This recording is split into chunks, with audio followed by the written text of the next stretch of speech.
ประวัติความเป็นมาของเผ่ากึมมุ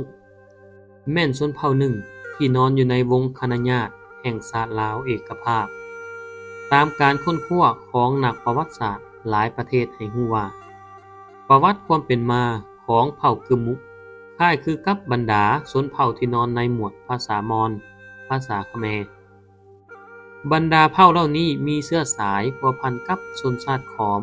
ชนชาติขอมมาจากชนเผ่าอินเดียบูฮานในท้ายศตวรรษที่ 4 ชนชาติขอมได้ยกย้ายเข้ามาตั้งถิ่นฐานอยู่ในใจกลางสุวรรณภูมิหรือใจกลางแหลมอินดูจีนต่อมาหลายปีก็มีการเคลื่อนย้ายของชนเผ่าอื่นๆเข้ามาอยู่ในประเทศลาวตามลำดับส่งผลให้พวกขอมจึงแตกแยกกันไปอยู่กลุ่มละทิศละทางสำหรับชนเผ่ากึมมุที่ได้ตั้งถิ่นฐานบ้านซ่องและดำรงชีวิตอยู่บรรดาแขวงภาคเหนือลงฮอดแขวงขมวนเผ่าลาวบางท้องถิ่นเขาเจ้าจะถือว่าชนเผ่ากึมมุแม่นเผ่าอ้ายแต่ละแซงของชนเผ่ากึมมุมีการเอิ้นตนเองมีการพันเสียงแตกต่างกันเล็กน้อยเป็นต้นคำทำอิฐเช่นกึมมุเคมุขมุหรือกำมุและอื่นๆดังนี้เป็นต้นส่วนคำที่สองคำว่ามุแม่นออกเสียงถือคือกันหมดอิงตามการค้นคว้าตกลงของกองประชุมนักวิชาการในวันที่27 หา 28 เดือน 12 ปี 2001 ให้เอิ้นเป็นเอกภาพกันว่ากึมมุและถือเป็นชื่อเอิ้นทางราชการคำว่ากึมมุมีความหมายว่าคนและความหมายที่เจาะจงถึงเผ่าของตนเท่านั้นส่วนเผ่ากึมมุประกอบมีหลายแซงคือกึมมุล็อกกึมมุอูกึมมุลือกึมมุแค้นกึมมุยวนกึมมุเจืองกึมมุครองกึมมุแมและกึมมุกษักแต่ละแซงของชนเผ่ากึมมุได้ตั้งถิ่นฐานภูมิลำเนาตามสถานที่ตั้งกันชนเผ่ากึมมุมีภาษาปากเว้าเฉพาะของเขาเจ้าบ่มีตัวหนังสือเขียนมาฮอดซุมปี 1980 ได้มีนักอักษรศาสตร์จำนวนหนึ่งได้ค้นคว้าและใช้ตัวอักษรลาตินเป็นหนังสือของเผ่ากึมมุปัจจุบันนี้ตัวอักษรดังกล่าวยังคงตัวอยู่แต่บ่ได้นำใช้อย่างกว้างขวางภาษาปากเว้าของแต่ละแซงต่างกันไปเล็กน้อยชนเผ่ากึมมุมักเรียนภาษาชนเผ่าอื่นๆเช่นภาษาเผ่าลาว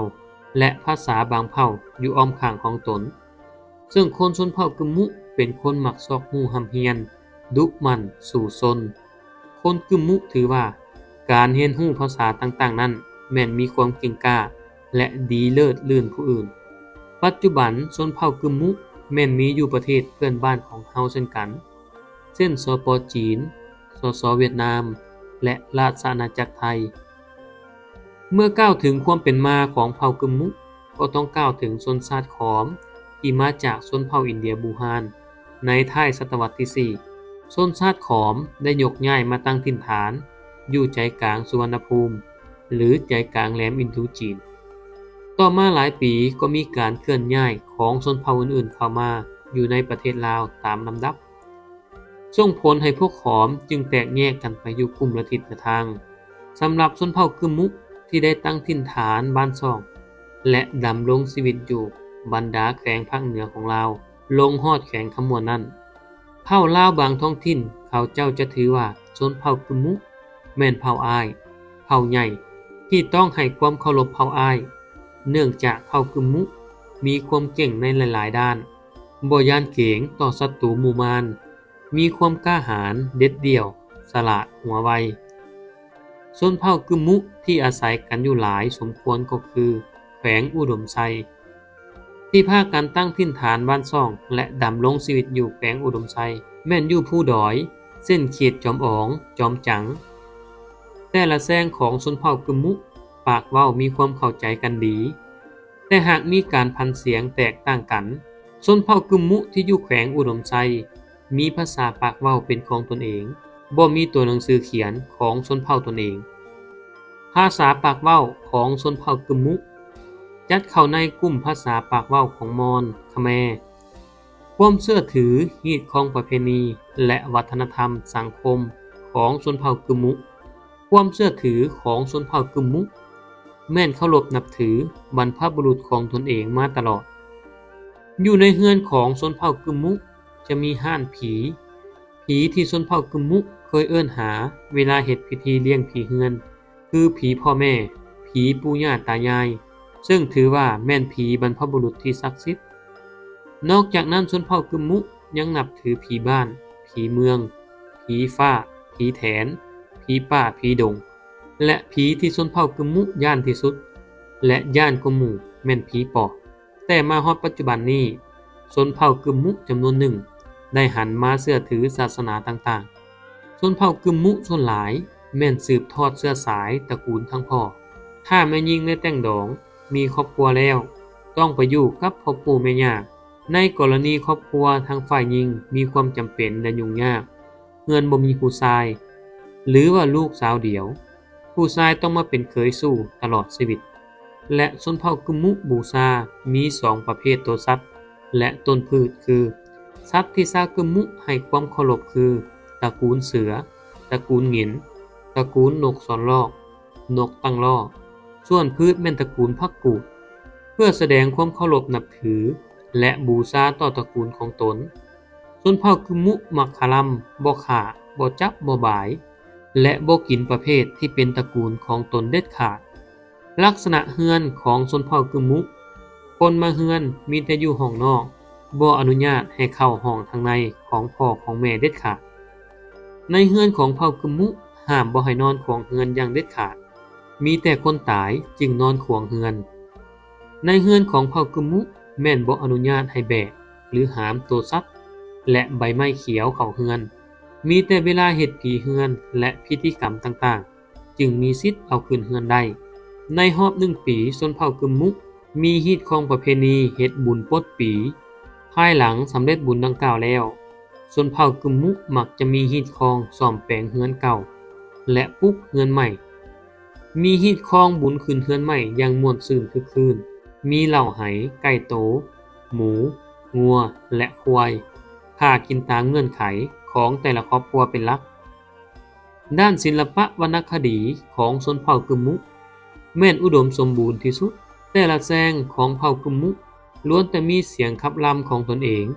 คือเติมหรือเจิมมีดนตรีประดิษฐ์คิดแต่งจากไม้ปองและวัตถุบูชาที่เก่าแก่เช่นคองบังคองตุ้มกองขันปี่แคนฮกแคนเต้าซอและบังไม้เฮียมีจังหวะฟ้อนลำไปตามเสียงคับเติมอ้ายที่1เป็นที่อ่อนซ้อนที่สุดเท่าแก่เบ้าสาวจะพากันเต้นอย่างเบิกบานมวลซื่นที่สุดเอิ้นว่ายุนติงหรือเต้นทั้งบังประเพณีการเกิดลูกของชนเผ่ากึมมุแม่นเกิดอยู่เฮือนอย่างคักแน่มีคนเฒ่าคนแก่ที่มีประสบการณ์เบิ่งแยงช่วยเหลือผู้เป็นผัวเป็นผู้ช่วยเกิดเผ่ากึมมุบ่มีฮีตคองอยู่กรรมเป็นเดือนคือเผ่าอื่นเช่นเผ่าลาวเผ่าลือและเผ่าอื่นๆอยู่ดนสุดแม่นอาทิตย์หนึ่งก็สามารถแจลูกไปให้ไปสวนแล้วประเพณีการตายของเผ่ากึมมุแม่นง่ายดายจะบ่ได้ครบงานคือเผ่าอื่นๆบางเทื่อตายมื้อเช้ามื้อแลงก็จัดพิธีไปฝังศพเลยศพผู้ตายจะถูกหุ้มห่อด้วยสากแบบง่ายดายที่สุดแต่ผัดได้คลัมหรือคำเฮือนถึง10 วันหรือครอบยามตาย10 วันมีพิธีสู่ขวัญให้สมาชิกในครอบครัวเป็นการปัดเคราะห์ปัดนามถือว่าแล้วฮิตของการคำเฮือนชนเผ่ากึมมุได้ใกล้ชิดติดแทบกับธรรมชาติมาแต่น้อยจนใหญ่เขาเจ้าเบิกบานมวลซื่นกับการหันเปลี่ยนของฤดูกาลของธรรมชาติที่กระทบกับชีวิตจิตใจและความสำนึกของเขาเจ้าอย่างสนิทแน่นกับธรรมชาติเช่นได้ยินเสียงฟ้าห้องดังขึ้นเป็นเสียงเป้าเตือนจิตใจของเผ่ากึมมุแต่ละคนโลดเสียงนกเสียงหนูเสียงแมงไม้นานาชนิดห้องขึ้นมาล้วนแต่แม่นเสียงเป้าเตือนฤดูกาลผลิตหรือสัญญาณเตือนบอกปีใหม่มาฮอดแล้วชาวกึมมุก็ล้วนแต่สำนึกพากันเตรียมพร้อมในการดำรงชีวิตที่ติดแทบกับธรรมชาติทันทีเผ่ากึมมุแม่นประกอบอาชีพเฮ็ดไร่เฮ็ดนาปลูกข้าวเหนียวปลูกพืชต่างๆเพื่อรับใช้การดำรงชีวิตของครอบครัวนอกจากนี้ยังมีการเลี้ยงสัตว์เพื่อรับใช้ชีวิตประจำวันเผ่ากึมมุมักเลี้ยงสัตว์เช่น ไก่ เป็ด หมูหมา งัวควาย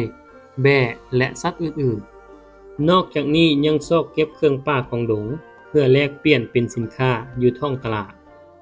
สำหรับผู้ชายชนเผ่ากึมมุแม่นมีความสำนิสำนาญในด้านหัตถกรรม จักสาน และตีเหล็ก เช่นตีผ้า ตีมีด ตีแหวก ตีเกี่ยว และอื่นๆ ชนเผ่ากึมมุแม่นชนเผ่าดั้งเดิมของแขวงอุดมไชยหรือของประเทศลาวเฮาและมีจำนวนพลหลายกว่าหมู่แต่การนุ่งถือของเผ่ากึมมุเห็นว่านับมือนับมดไปรวมถึงความเชื่อถือตามฮีตของบูฮานฮีตเก้าของเดิมแบบตายตัวได้ถือเปลี่ยนแปลงไปจำนวนหนึ่งเห็นได้จากการเจ็บเป็นส่วนหลายก็จะบ่ได้ใช้การปิ้นปัวแบบไสยศาสตร์อีกแล้วมาหันเปลี่ยนเป็นการปิ้นปัวด้วยการเข้าห้องหมอหรือปิ้นปัวด้วยยาพื้นเมืองแทนแต่จุดที่ยังบ่ได้มีการลุดพ่อนและเปลี่ยนแปลงไปแม่นการปัดเคราะห์ปัดนามที่ปฏิบัติกันเป็นประจำนี้ก็คือประวัติความเป็นมาของเผ่ากึมมุหรือเผ่าอ้ายที่หลายๆเผ่าให้ความเคารพถ้าบ่อนใดขาดตกบกพร่องก็ขออภัยด้วย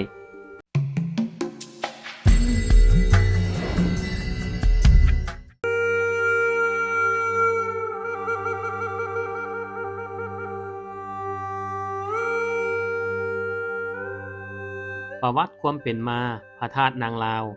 ที่หลายคนสงสัยว่าความเป็นมานั้นเป็นจังไดกันแท้พระธาตุนางลาวตั้งอยู่ในเขตบ้านธาตุและบ้านนาเตอร์เมืองวังห่างไกลจากเทศบาลเมืองวิระบุรีไปทางทิศจุดสุมตะเวนตก35 กิโลเมตรและห่างจากเทศบาลแขวงสะหวรรณเขตไปทางทิศตะเวนออกประมาณ180 กิโลเมตรตามเส้นทางเลขที่10สะหวรรณเขตเซโนโพนเดืออาจสะพรจุดสุมเมืองวังถ้าไปทางเส้นทางเลขที่9ผ่านนาบ่อเซโปนผ่านเส้นทางเลขที่ 28A ผ่านตัวเมืองวิระบุรีฮอดพระธาตุนางลาวแม่นมีระยะทางประมาณ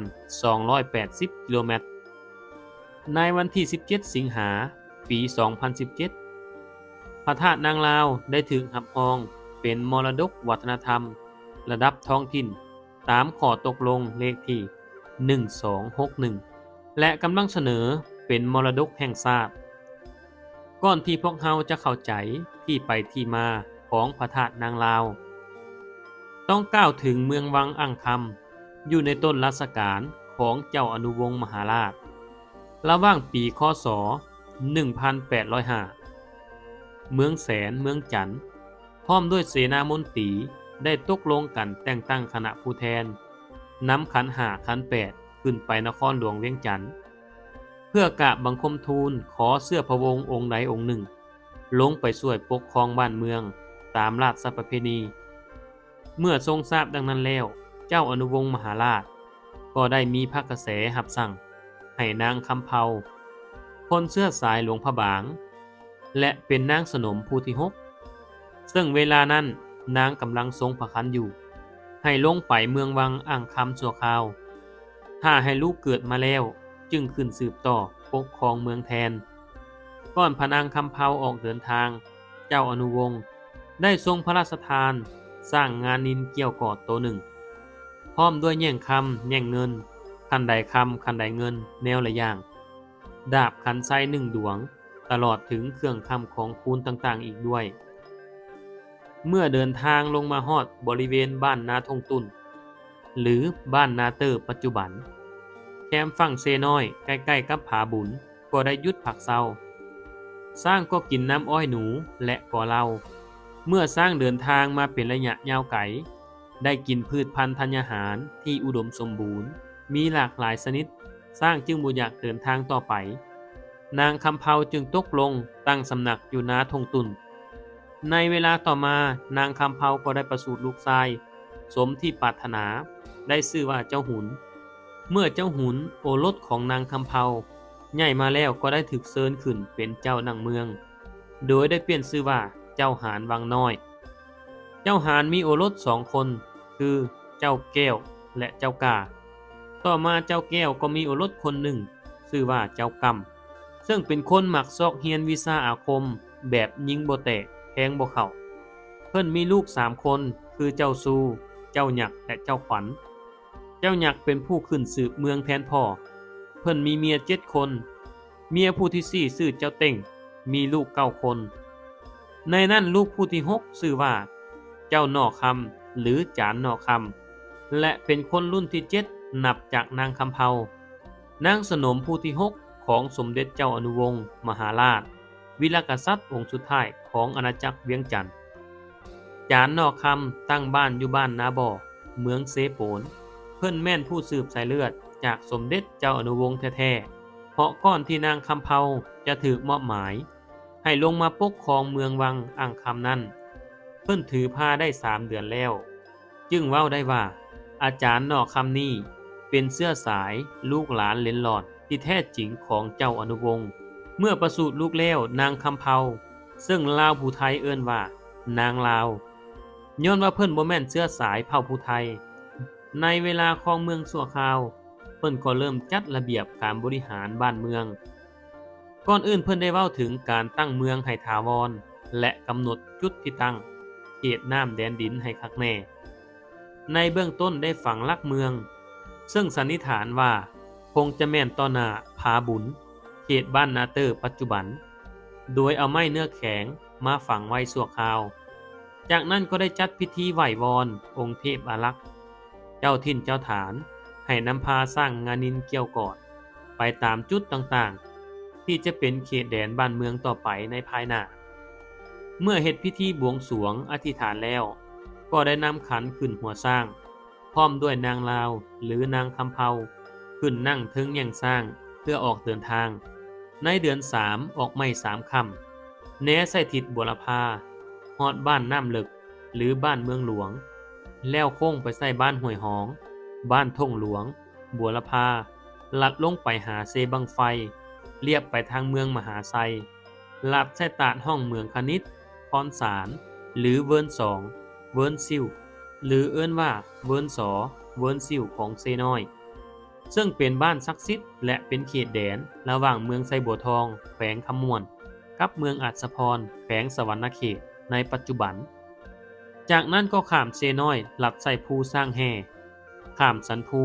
แล้วเรียบตามตีนภูเบื้องตะเวนตกฮอดทงนาขามเป้ชื่อนี้ย้อนว่าสร้างงานนินเกี่ยวกอดได้ไปเหยียบกกขามอยู่ทงนาจนเป้ล่มกกขามเป้หรือนาขามเป้แม่นอยู่บ้านเล่าและบ้านนาปอดเขตเมืองอัศพรแล้วลัดใส่ภูสร้างแห่อีกจนฮอดบริเวณด้านหินลักเมืองอยู่บ่อนนี้ขบวนได้สังเกตเห็นมีหินทรายแห้งที่สามารถขวัดและเหลาให้เป็นรูปต่างๆได้เมื่อกลับคืนจากการสำรวจจึงส่งให้นายสร้างจิตรกรและประติมากรขึ้นไปทำการปรุงแต่งเฮ็ดเป็นหินเป็นลักแต่บ่ฮู้ว่าด้วยเหตุใดจึงบ่ได้นำเอาหินดังกล่าวลงมาติดตั้งเพราะเวลานี้ก็ยังค้างอยู่เทิงภูสร้างแห่จึงได้ใส่ชื่อว่า